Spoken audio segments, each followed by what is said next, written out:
Magandang hapon po, Sir Winard, Sir Leonard, Sir Edgar, and Sir Romano. Lahat po kayo hindi nakatanggap ng sahod o pati kayo, Sir, ang foreman? Partial lang po, sir. Kailan po yung last nyong natanggap na sahod? 17 po nagbigay sila last, sir. Partial pa rin. January 17, pero hindi pa buo. Po, kasi Kayo po ba, Sir Winard, ba kayo po yung foreman? Kayo po nag-hire nito sa tatlo? marami po yan sila, Marami sir. sila. Dinala namin. Pero sila lang po yung hindi nasahuran o kung may iba pa? Marami po ang hindi nakarating kasi wala pong pera. Mga ilang buwan na kayo nagtatrabaho doon? Isang buwan po, sir. Ano daw po sabi ng taga-M. Maliari Construction regarding dito? Ano yung sabi nila? Bakit hindi pa daw nabigay yung sahod ninyo? Nag-uusap na kami noong December 29. Pinabilang niya na kung magkano yung babayaran nila lahat sa amin. Ang sabi niya, bilangin mo kasi babayaran ko through GCash 50,000 araw-araw. Tapos sinind ko sa kanya kung magkano lahat, 324. Bigay siya ng 29 tapos January 1, bali yung 250 lang yun. So, Yung sabi niya 100,000 na araw- bigay niya. Opo. According po to Rosalinda Anicete, siya po yung representative po ng EM Maliari Construction. May 1.6 million na daw pong naibigay kay Mr. Winard sa inyo po, sir. Pero 830,000 pa lang daw po yung naibigay ni Sir Winard na receipt. Yun po ay as per EM Maliari po. Yung nung bumalik kami doon, pinababayaran namin yung staff house namin sa kanila para makabalik kami doon sa staff house kasi andun yung ibang gamit ko. Hindi po sila nagbayad ngayon, binaliwala nila yung 21 days na para kaming mga daga doon sa bangko kung sumiksik. Nakikipagsiksikan na lang din kami doon sa bangko kasi pati yung accommodation namin, nakiusap ako sa kanila na bayaran mo na So, may natanggap sa 1.6 million, sir? kung Yung yun amount. man ang yung ano nila, siguro papasok ng ganun. Tapos, sir, aside from 1.6 million, yun, may binigay din po sila ng December 29 at saka January, sabi mo 50 at 50, yung may 100,000.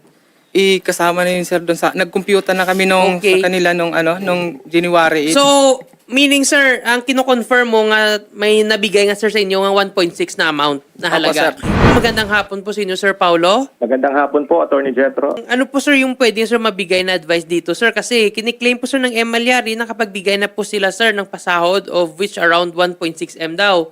And dinaan po sa kay Sir Winard, yung foreman. And si Sir Winard naman, sir, kanina, hindi naman tiyatanggi, sir, nga meron nga talagang pumasok na 1.6 M. Pero ang sinasabi lang daw is hindi daw yun para sa pasahod, kundi para po doon sa mga materyales. So with this, sir, ano kaya, sir, pwede natin, sir, magawan, sir, na solusyon dito?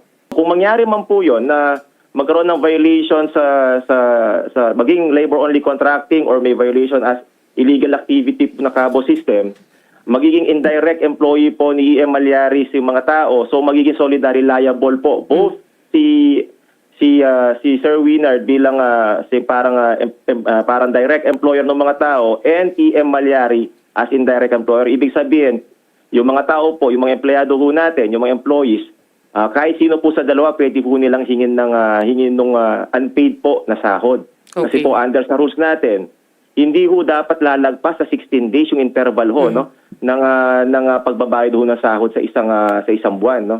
So dapat ho kumpleto. So ganun ho yung mangyayari kung sakali man ho. Ngayon po, yung pong mga empleyado ho natin, no, kami po ay iniimbitahan ho sila na mag-file po ng request for assistance ho sa aming opisina, pinakamalapit na opisina or sa mas malapit sa residence ho nila para mag-file ho ng request for assistance for SENA purposes ho. Yung po yung tinatawag nating mediation. Okay. Ayan po, Sir Paulo, no, thank you for that, no, na very thorough po, sir, nga pag-detailed na explanation. Sige po, sir, sasama na lang po namin, sir, itong mga complainants sa inyong tanggapan, sir, para po makapag-file po, sir, ng SENA, sir. Maraming salamat po, Attorney Jetro. Sige Maraming po, salamat sir, sa lahat. thank you din po. Opo. Natanggap po, sir, 1.6 M, sir. Ano po, sir, nangyari dito, sir, sa 1.6 M? Ang kasi doon karamihan doon sir, binabayad ko sa materialis kasi utang nga yung materialis namin. Ba't hindi mo na, sir, kaya inuna, sir, nga sahuran, sir, yung mga tao mo, sir? Hindi Tapos- naman sir, partial kasi sir yung halimbawa mayroon 150. Ayun, sir, kung let's say, di ba, naka-accumulate na yung mga 1.6 M. Like, every time, sir, nga nagpadala sila, like, ba't hindi mo, sir, inuna kay, sir, sahuran, sir, yung mga tao mo, sir? Tapos, saka na, sir, yung mga materyales. Kasi eventually, kung hindi mo sahuran yung materyales, di ma-halt ng operation. Hindi naman mapiktuan yung tao. Yung mapiktuan ng dan, yung EM Maliari, of which kasalanan naman nila kung hindi lang ba yung materyales. Pero unahin natin yung concern ng mga labor, sir. Bakit, sir, di naman, sir, una sinahuran yung mga tao niyo? Advice kasi nila sir, kausapin yung tao ganito, bayaran muna yung materialis, yung matitira. Halimbawa, kung may matitira na 50 mil, sir, sir. no, sa hierarchy, sir, actually, inuna talaga yung laborers eh. Tapos Yes. saka na yung mga materials. Yes, yun din So ang ngayon po pakiusap ba, ko sir, sa may kanila, natira pa sir. dyan sa inyo? Wala na, sir, kasi actually, yung nagbilang kami uli nung January 8. Ngayon nga, yung natitira, may sabi, clear na doon sa listahan namin na may natitira pa kung sisingilin sa kanila na 224. Yung na-finalize namin kasi nung January, umuwi ako dito para nag-meeting kami dahil sa issue na pera Pero na sir, sinasabi Winner, nila, di ba sir. medyo matagal na po sir na reklamo to ng mga tao mo sir nga hindi sila nasahuran, partial lang. Hindi mo kayo sir na raise sa company ninyong ibayaran muna sila. Kasi nagbigay sila. Kung nagbigay sila ng pera, let's say approximately 1.6 M sir. Sapat na sapat din sir para i-cover sir sa hiningi yung 324,000. Di ba? Dapat inuna sa mana binayad yung 324,000 para sa mga laborers. And yung remaining, yun yung pangbabayad sa mga Bukod na yun, sir. materials. Yung last na yun, yung 300, ibig sabihin, nung tinotal namin yung pera Kaya na nga pinadala exactly, nila. sir. Imagine mo, sir, 324 lang yon. Pero yung binigay nga, sir, is almost 1.6 na. Like, kung kaya mo nga, sir, nga hingin, sir, yung pangbayad sa mga materyales, yung bibigay naman sila, bakit hindi sir sa laborer? And kung natanggap mo man, sir, dapat inuna yung sa laborer. Kasi sila, sir, of course, kailangan nila, sir, ng day-to-day expenses nila. Yung para sa kabuhayan nila, sa pamilya nila. Yung mga materyales, sir, it can follow. And hindi siya, sir, maging problema ng labor. Problema na ng kompanya kung magka-problema sa material. Kasi in the first place, obligasyon nila yan. Pero kayo po, sir, foreman, kayo po nag-hire sa mga tao nyo. Ayun nga, sir, sabi po ni Sir Paulo no, sa Dole nga senior labor is joint on solidarity. Meaning, sir, pwede kayo singilin mismo ngayon, sir, ng mga empleyado nyo, sir, kasi kayo nag-hire sa kanila. Pwede kayo singilin ng sahod nila. Di ba? Pwede sa inyo isingilin ng 324,000 na yan. Joint kayo ng EM Malyari. Yun yung sir, gusto namin, sir, nga ipaliwanag sa inyo. I-schedule na lang po natin, sir, nga lumapit tayo sa Dole para mag-usap kayo, yung mga workers nyo, pati na po yung EM Malyari para mapag-usapan na Dole at saka kung ano po yung best na solusyon dito. Okay po? Sige po, sir. Sir Leonard, Sir Edgar, Sir Romano, sasamahan na lang po namin kayo sa labor po, no? Para makapag-usap-usap po kayo.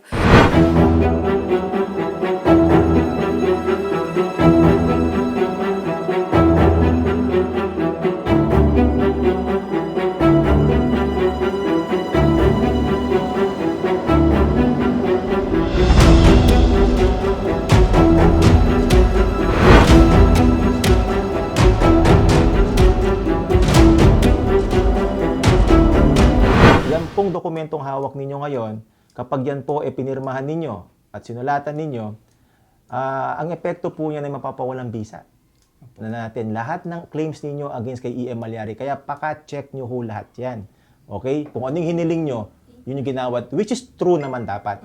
Kung anong tingin yung kakulangan sa inyo, dapat yan ay bayaran.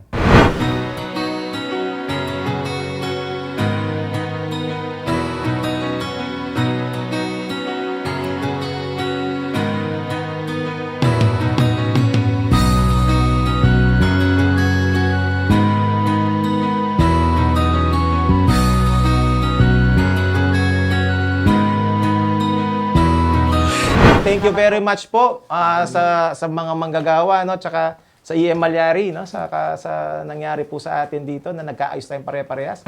Salamat sa'yo, Idol Rapi Tulpo.